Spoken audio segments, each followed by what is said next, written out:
The day humanity joined the Galactic Coalition was supposed to be full of dignity and honor. It was the year 2157, and Earth had finally developed warp technology that caught the attention of the wider galaxy.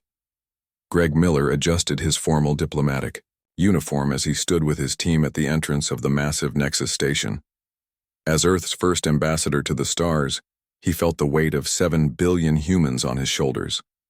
Next to him, his aide Samantha Jones checked her tablet one last time. "Remember, sir," she whispered, "the Zoracs have been assigned as our mentors. They're known for being extremely proper and careful." Greg nodded. The Zoracs looked like tall, blue humanoids with forearms and skin that seemed to shimmer like it contained tiny stars. Their representative Zelthar stood at the front of the welcoming committee.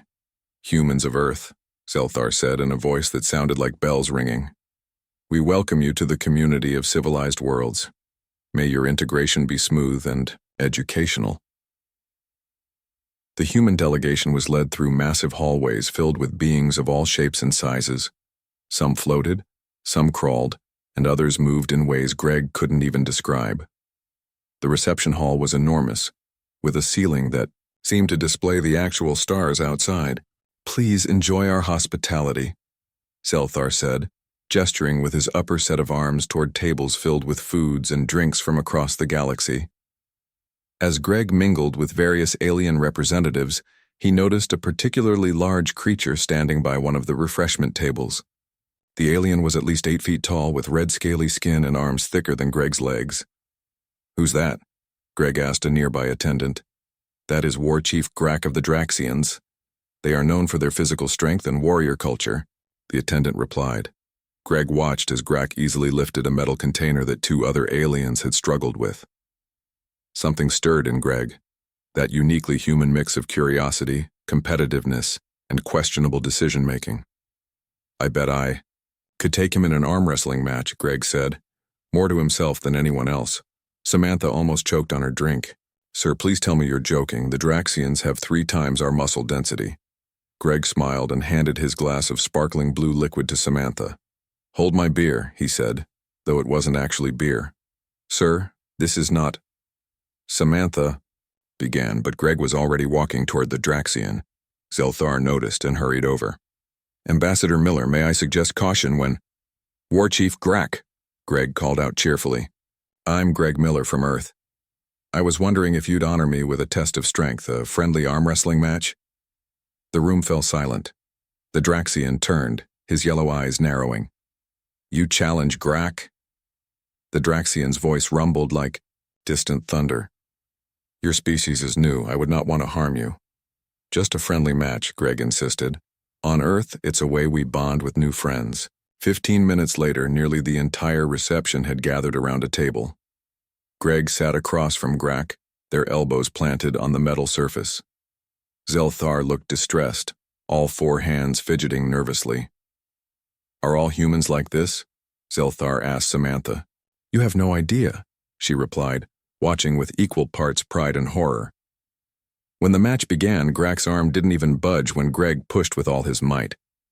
The Draxian seemed amused, but then Greg started talking, asking Grak about Draxian culture, their homeworld, their favorite foods, all while maintaining eye contact and a friendly smile. Gradually, Grak relaxed, his arm losing just a fraction of its tension. That's when Greg made his move, shifting his grip slightly and using leverage rather than pure strength.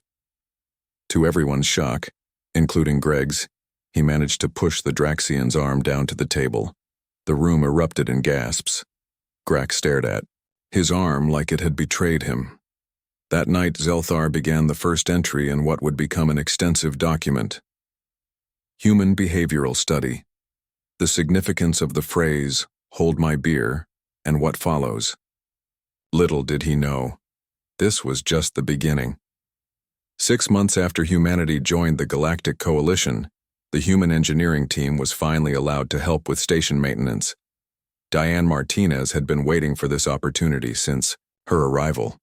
She was the lead human engineer, and patience wasn't her strongest quality. "This is your designated work area," said Krillvox, a spindly green alien with 6 eyes that blinked in sequence. You will observe and learn our systems. For 3 weeks before any hands-on participation, Diane forced a smile. Of course, safety first. For days, she watched as the alien engineers worked on Nexus Station's power systems. They were careful, methodical, and, in Diane's opinion, painfully slow. Every step required 3 different safety checks and approval from at least 2 supervisors. Do they always take this long? Diane whispered to her colleague Paul Johnson during their 5th day of observation. Paul nodded. I asked about it yesterday. They had an incident 50 years ago that nearly destroyed a minor outpost. Now every coalition station follows the same ultra-safe protocols. Diane studied the power relay they were working on. The aliens were recalibrating it to handle a 5% increase in power flow. The process would take 3 days according to their schedule. That night, Diane couldn't sleep. She kept thinking about the inefficiencies she had spotted. The coalition design was sound but overcautious to the point of waste. She pulled up the schematics on her tablet and began making notes, sketching alternative configurations. The next morning, while the alien engineers were on their rest cycle, Diane approached the main control panel. Paul was the only other person in the room. "What are you doing?" he asked, noticing the determined look in her eyes. "I figured out why their system is so inefficient," she said, pulling up her diagrams. "Look here and here. The safety redundancies are actually creating feedback loops that waste nearly 30% of power." Paul studied her work. "You might be right, but we're supposed to observe only, remember?" Diane handed him her coffee mug. "Hold my beer." "That's coffee," Paul pointed out. "Same difference," Diane replied, already pulling open an access panel. For the next hour, Diane rerouted power couplings, bypassed redundant safety systems, and reconfigured the main flow regulators. Paul kept watch at the door, growing more nervous by the minute. "Diane, they'll be back soon. This is going to get us kicked out of the coalition." "Almost done," she said, connecting the final circuit. "Just need to bring it online and—" The lights in the room brightened noticeably. A pleasant hum replaced the previous strained whine of the power systems. Diane's modifications had worked. The display showed power efficiency improved by 42%. 5 minutes later, the alien engineering team returned. Krillvox stopped abruptly, all 6 eyes focusing on the altered control panel. "What have you done?" he shrieked, rushing to the console. "I made some improvements," Diane said confidently. Alarms suddenly blared. The increased power flow had triggered emergency protocols throughout the station. Red lights flashed as Krillvox frantically worked the controls. "Your improvements have bypassed critical safety measures. We could face a cascade failure." For 30 tense minutes, the engineering team raced to stabilize the systems. Diane worked alongside them, explaining her modifications and helping to integrate them safely into the existing framework. Gradually, the alarms quieted. When everything was finally stable, the chief engineer of Nexus Station arrived, summoned by the emergency. He was a bulbous creature with tentacles that served as both arms and legs. "Explain," he demanded. Krillvox pointed all 6 eyes at Diane. To everyone's surprise, after reviewing the data, the chief engineer seemed impressed. Power efficiency increased by 42%. Remarkable. Then his tone hardened. "But bypassing safety protocols is strictly forbidden." The incident report was filed that day. The Coalition Engineering Corps implemented some of Diane's ideas, after thorough testing, but also added a new section to their safety manual. The first official mention of "Hold My Beer" appeared in Coalition records, described as a human, verbal signal indicating imminent unorthodox and potentially hazardous action that should trigger immediate supervisory intervention. Zelthar, still documenting human behavior, added the incident to his growing file. The Coalition military vessel Starward Horizon drifted helplessly at the edge of an asteroid field. A recent collision had damaged its port side, trapping 12 crew members in a section that was rapidly losing life support. Radiation from the ship's damaged core leaked into the trapped section, making rescue even more urgent. Jack Freeman, a human pilot recently assigned to the Horizon, stood in the command center as alien officers discussed the situation. The ship's commander, A tall insectoid being named Captain Zictral clicked his mandibles in distress. "The maintenance pods cannot reach them through the debris," the captain said, "and the radiation levels are too high for most species to survive exposure for more than a few minutes." "What about cutting through the hull from the inside?" asked Commander Rexil, a reptilian officer with deep blue scales. "The structural damage is too severe," replied the chief engineer. "Any attempt would cause that entire section to break away." Jack studied the ship's diagrams on the main screen. He noticed a small service tunnel that ran near the damaged section. It wasn't meant for travel, just for running cables and small repair drones, but it gave him an idea. "Excuse me, Captain," Jack said, stepping forward. "I think I can reach them." All eyes in the command center turned to him. The human had only been with them for 3 weeks and had kept mostly to himself. "How?" asked Captain Zictral, mandibles twitching with interest. Jack pointed to the service tunnel. "I can take a maintenance pod through the asteroid field to this external hatch. The tunnel is too small for most of your species, but I can fit. I'll carry portable shields for the radiation." The ship's medical officer, a gelatinous being that communicated through color changes, turned a deep purple of concern. Even with shields, the radiation levels would be dangerous for a human. "Not immediately fatal, though, right?" Jack asked. The medical officer pulsed reluctantly. "Not immediately, no. But the flight path through the asteroids would be nearly impossible to navigate. Our simulations show a 98% failure rate." Commander Rexil stepped closer to examine the plan. "No pilot could fly that path, human or otherwise. The debris is too dense and unpredictable." Jack smiled slightly. "With respect, Commander, human pilots have a different approach to impossible situations." He turned to the young human communications officer beside him. "Hey, Chris, hold my beer." Chris looked confused. "You don't have a beer, sir?" "It's a figure of speech," Jack said, already heading toward the hangar bay. Captain Zictral rushed after him. "Freeman, this is not authorized. The risk is—" "Those are your people in—" "There, Captain," Jack interrupted, "and time is running out." 20 minutes later, Jack sat in the smallest maintenance pod the Horizon carried. It was barely more than a cockpit with maneuvering thrusters and a robotic arm. The command center had linked to his pod's camera, so everyone could see what he saw.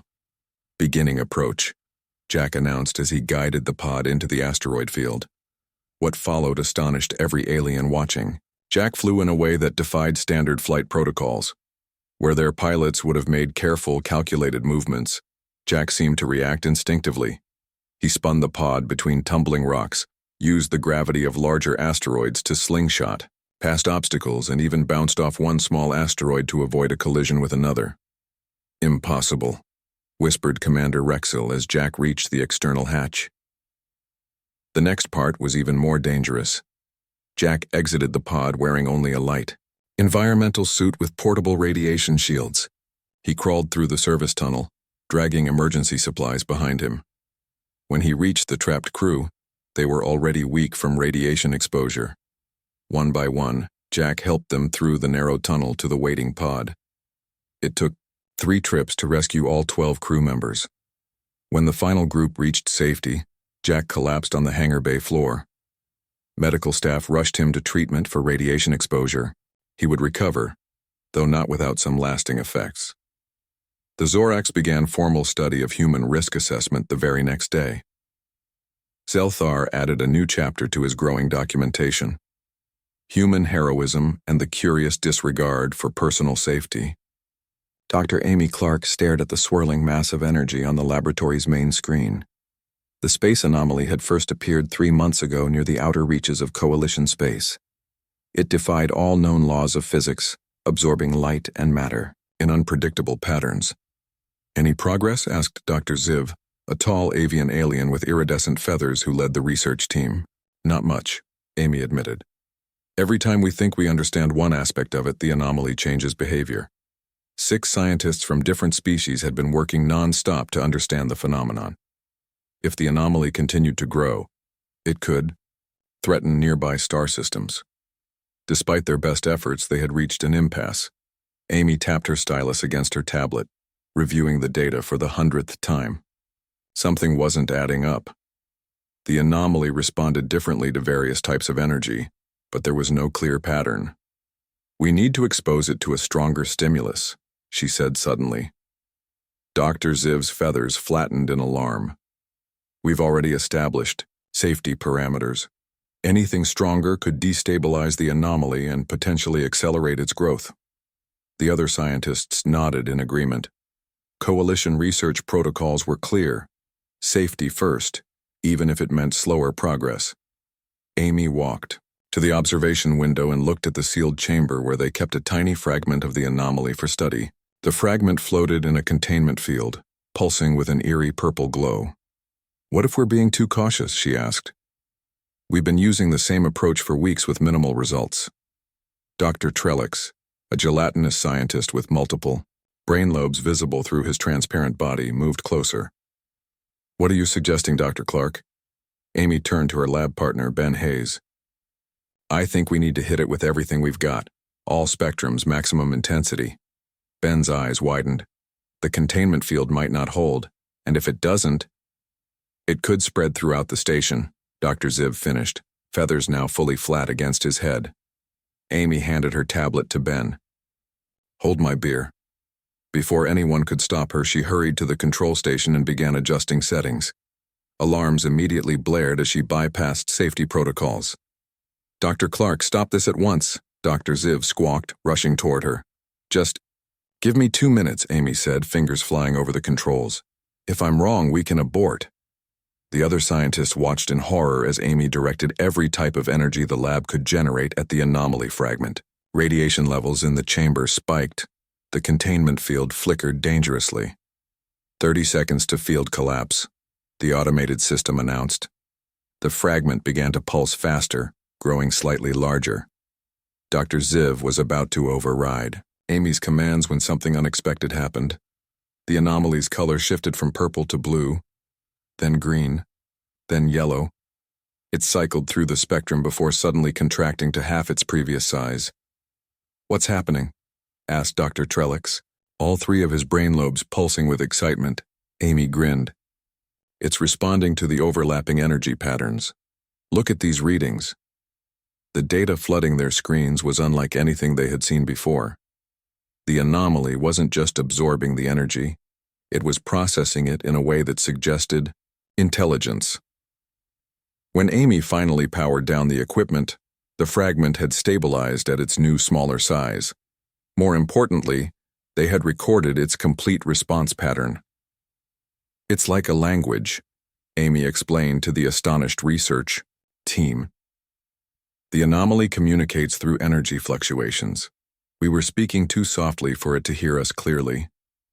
Dr. Ziv's feathers slowly rose back to their normal position. "Your approach was reckless, Dr. Clark. You violated at least 15 safety protocols." "But it worked," Amy pointed out. 3 days later, the Coalition Science Academy added a special appendix to their research guidelines: human intuitive approaches, when to allow them and when absolutely not to. The appendix included a specific warning about the phrase "hold my beer" and recommended immediate evacuation of non-essential personnel when those words were spoken by a human scientist. Meanwhile, Zelthar's documentation on human behavior grew, to include a full chapter titled Human Scientific Method, the Alarming Role of Intuition and Risk-Taking. The Grand Negotiation Chamber on Nexus Station had been the site of many historic treaties. Today, it was filled with tension as 2 hostile species tried to resolve their centuries-old conflict. The Vrex, tall and covered in chitinous plates, sat on one side. The Talari, shorter with forearms and bioluminescent skin, sat on the other. Neither group would look directly at their opponents. Frank Rodriguez, a junior diplomat on his first major assignment, sat with the human delegation. His mentor, Senior Ambassador Olivia Benson, represented Earth in the Coalition's peacekeeping efforts. For 3 days they had watched the negotiations go nowhere. The Vrex demanded mining rights to a contested moon. The Talari refused to give up their ancestral territory. Each side recited their grievances with formal, ritualistic precision that seemed designed to prevent actual progress. During a short recess on the fourth day, Frank approached Ambassador Benson in the refreshment area. "This isn't working," he said. "They're just reading from scripts their government's prepared." Ambassador Benson sighed. "This is how it's done, Frank. Coalition diplomatic protocol requires formal channels of communication. Some of these negotiations take years." Frank watched as the Vrex and Talari delegations stood at opposite sides of the room, deliberately ignoring each other. What they need is to actually talk to each other. Like, really talk, Frank said. Not just exchange memorized positions. Ambassador, Benson raised an eyebrow. "And how would you suggest we make that happen? The Coalition has tried for decades." Frank glanced around the formal chamber with its high ceilings and ornate decorations. "I have an idea," he said, handing his datapad to Ambassador Benson. "Hold my beer." Before she could object, Frank was already walking toward the Vrex delegation leader. 20 minutes later, Ambassador Benson received an urgent message. Frank had somehow convinced both delegations to meet him at the Cosmic Cantina, a bar recently opened by humans on the lower levels of Nexus Station. When she arrived, Ambassador Benson couldn't believe her eyes. Frank had arranged a large round table. The Vrex and Talari representatives were seated in alternating positions, not on opposite sides. Low, colorful lighting pulsed gently with the background music. "Ambassador," Frank called out cheerfully. "Join us. We're just getting to know each other." Frank had introduced the aliens to the human concept of happy hour and a drinking game he called Truth or Drink.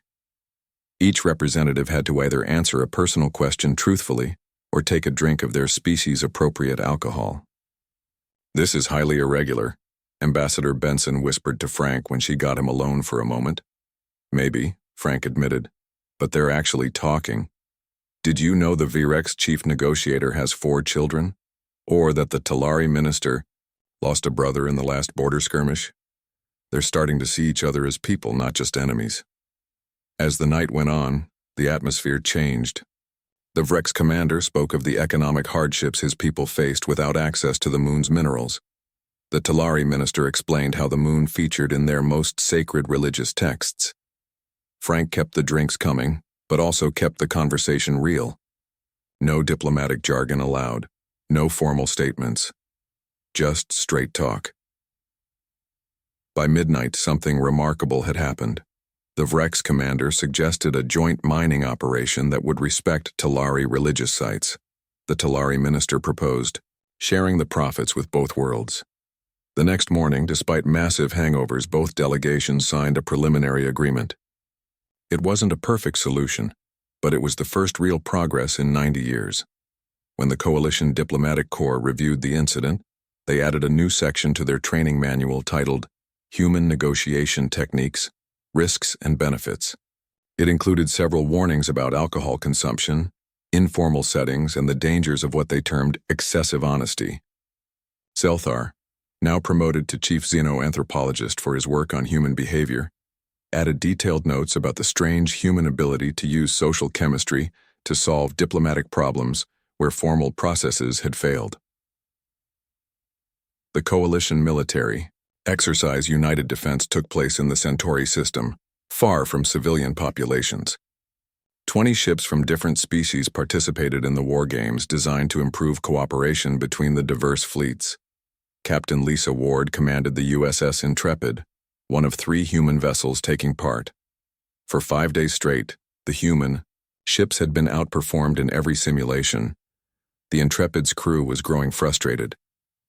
"Another loss," said Commander Eric Powell, Lisa's executive officer, as they reviewed the day's results in the command center. "The Zorax vessels scored 3 times higher than us." Lisa studied the tactical display. The Zorax ships, with their superior technology and centuries of space combat experience, dominated the exercises. Their formations were perfect.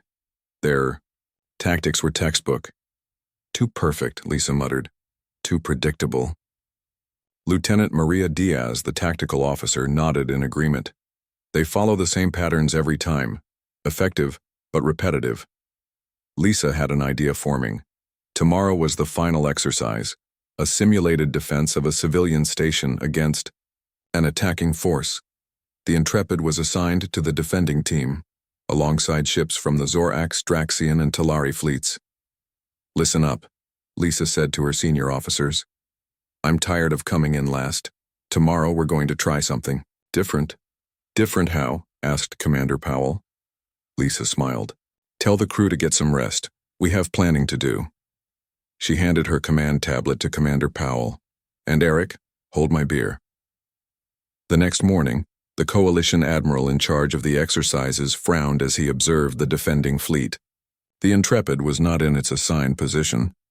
"Captain Ward," he called over the communication channel, "your vessel is out of formation. Please correct your position immediately." "Respectfully, Admiral, we're exactly where we need to be," Lisa replied. The exercise began with the attacking fleet approaching from the outer system. As expected, they split into 3 groups to surround the station from different angles. The defending ships moved to intercept, following Coalition standard defensive protocols, all except the Intrepid. Instead of engaging the attackers directly, Lisa ordered her ship to power down all non-essential systems. The Intrepid drifted behind a small moon, appearing damaged on enemy scanners. "What are the humans doing?" asked the Zorax commander, watching from the command ship. "Unknown," replied his tactical officer. "Their ship appears to be malfunctioning."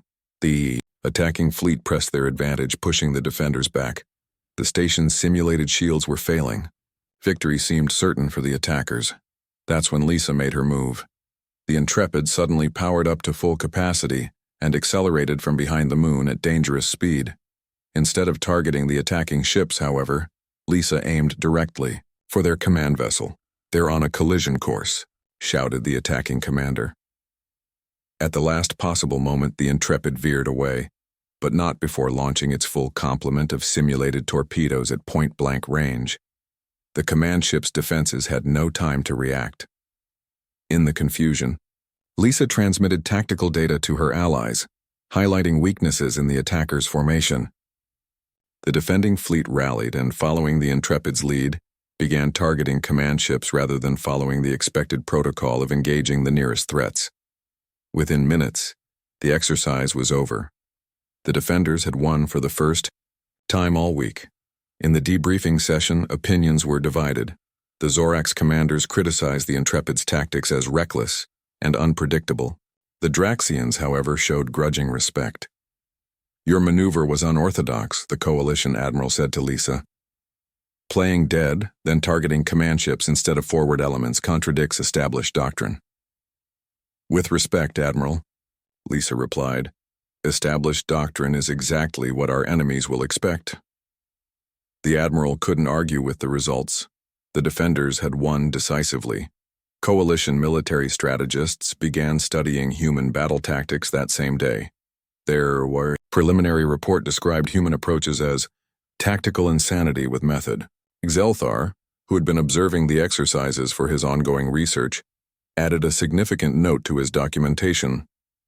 "When humans are consistently outmatched, they become more likely to attempt high-risk strategies rather than less. This counterintuitive response appears to be deeply ingrained in their psychology." His report was now required reading for all species interacting with humans, especially in military contexts.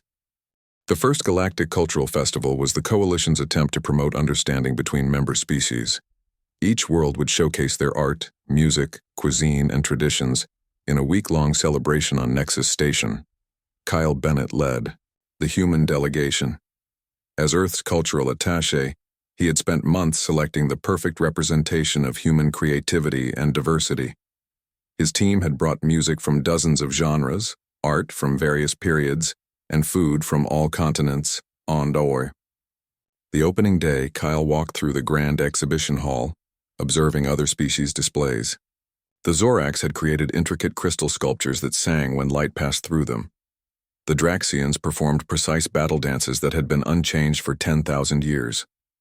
The Talari presented delicate living paintings made from bioluminescent microorganisms.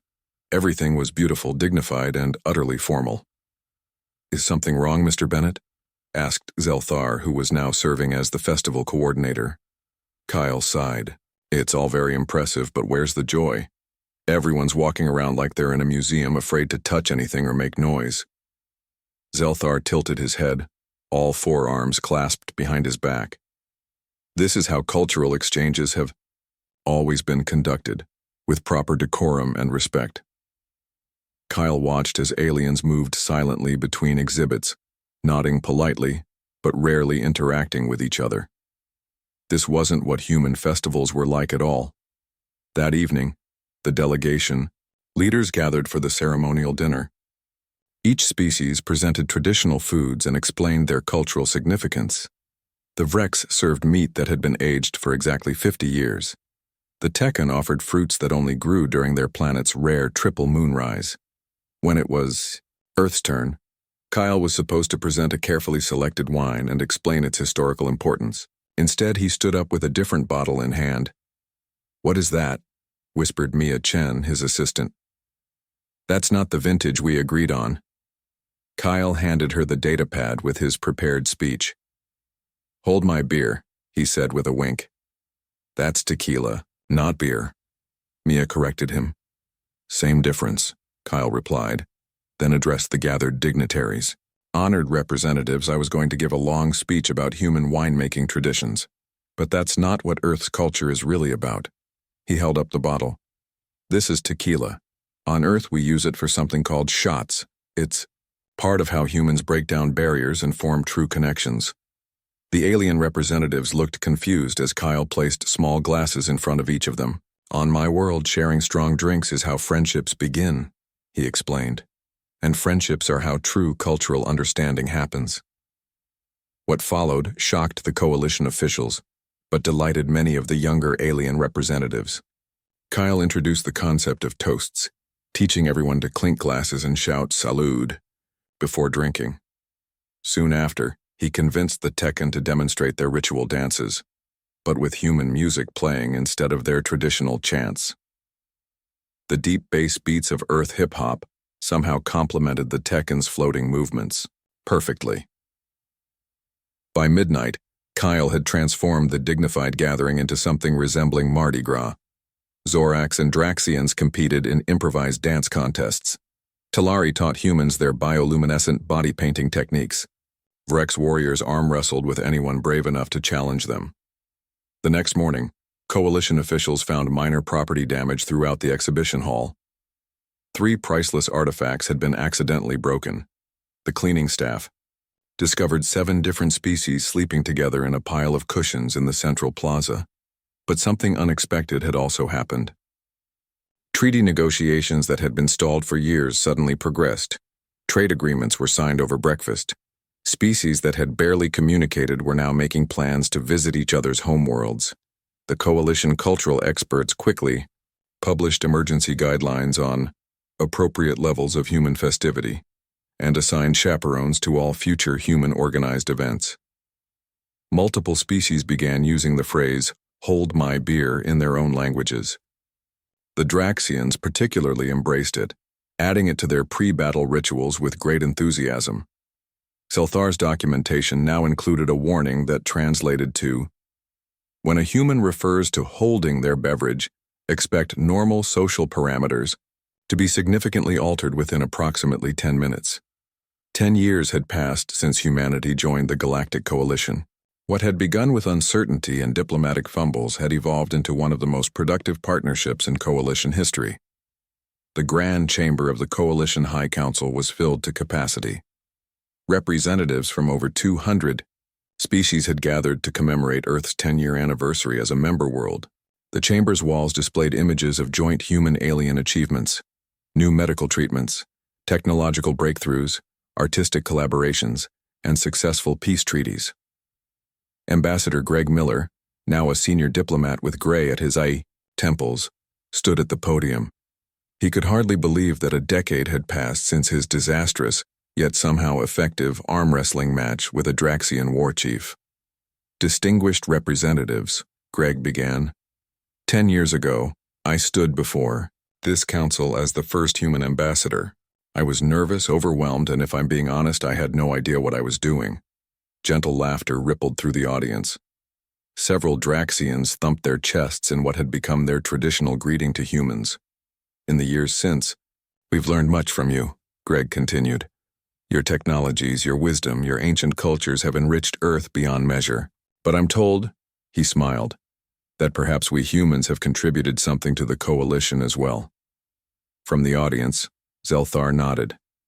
Once just a junior diplomat assigned to mentor humans, he was now the foremost expert on Earth culture and the Chancellor's special advisor on human affairs.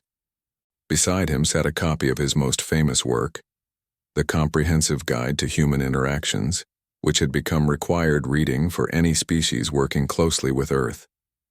Today, Greg said, I'm proud to announce that Earth will be opening 5 new joint research facilities across Coalition space. These centers will combine the methodical approach of our alien friends with what I've heard some of you call the human spark, our tendency to try the unexpected.